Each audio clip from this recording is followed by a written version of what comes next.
Hey, I'm Richard. Welcome to MotoThePlanetNow. This is my WR250R. It's a 2019 model. I've got it set up as an adventure bike. So it's now the 30th of August and I am planning to ride across to Perth.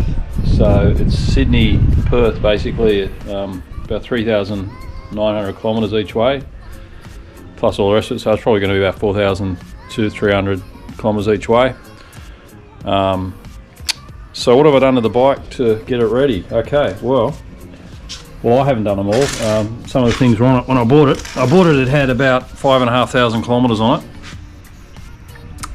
I bought it about 3 months ago, and it's obviously got the Safari fuel tank on it, which is a 14 litre fuel tank, which is good. I've got a little tank bag for it, which I've got bits and pieces in. I've put on 2 USB chargers here, with a USB-C and USB-A, and I've put on a quad lock charger thing mount with the vibration controller, so I'll be able to charge those things up while I'm riding. What else have I got? Alright, well, it's got a comfortable seat on it. That's the standard comfort seat from Seat Concepts, so that's pretty good. It's got a rack on the back. It's got this rack mounted here, and it's got a big plate screwed into it. I've just put a couple of pouches on here. It's got a Barkbuster brake light and number plate mount there. I put a I put a lowering bracket on it. I think you can probably see it better from the other side. Put a lowering bracket on it because it's a tall bike, as everyone knows. It's got a GYT exhaust on. I've put this little bit of aluminium here to keep the saddlebag off the exhaust pipe. So I did that last week. It's got heated grips, which are Oxford heated grips, which are terrific. I'd recommend that everyone does that. I put these foldy-in mirrors on it, or they're actually on it when I bought it, so I didn't do that, they were on there. It's got the visor, and what else has it got? Oh, it's got this protector here, which is a good guard. It's got Barkbusters on it, and it's got radiator guard.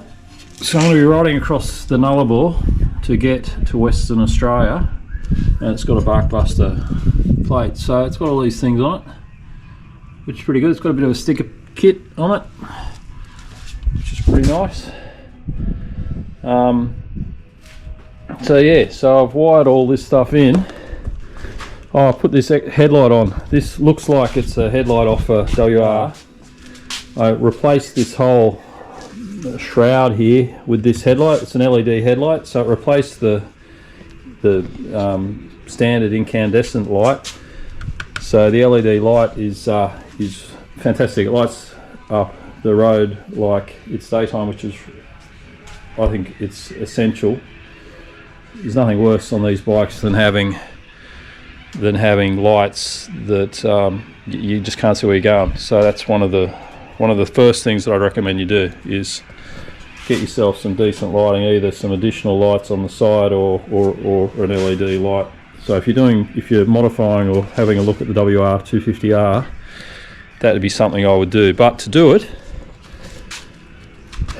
the bracket, this bolt here was connected there on the old, I don't know if we got the old one over here. I've got it somewhere. The one I took off, it's hiding in here somewhere. Anyway, we won't go there. Anyway, so this, if I connected it here, this leant back too far, and then the light was shining up too high, and you can adjust it by adjusting this. You can pivot the light, but you've only got so much adjustment, and when this was back here, it was shining too high up. So I built these brackets out of aluminium. This is the third version that I did. This is actually 10 centimeters long. This is 100 mils, and I've cut this off here. I've got, and I painted it black, and I put it in. So I did it on either side. That bolts in there. So now that is, instead of leaning back like that and the light shining upwards, it's now leaning a lot flatter, and the light is perfect now, and the high beam is really good. So I had to build that. So that's a bespoke thing that I've done. That's worked out well, and it all works. So now what am I doing today? All right, so that's the bike. So we'll finish this video here, and I'll go on to the next thing.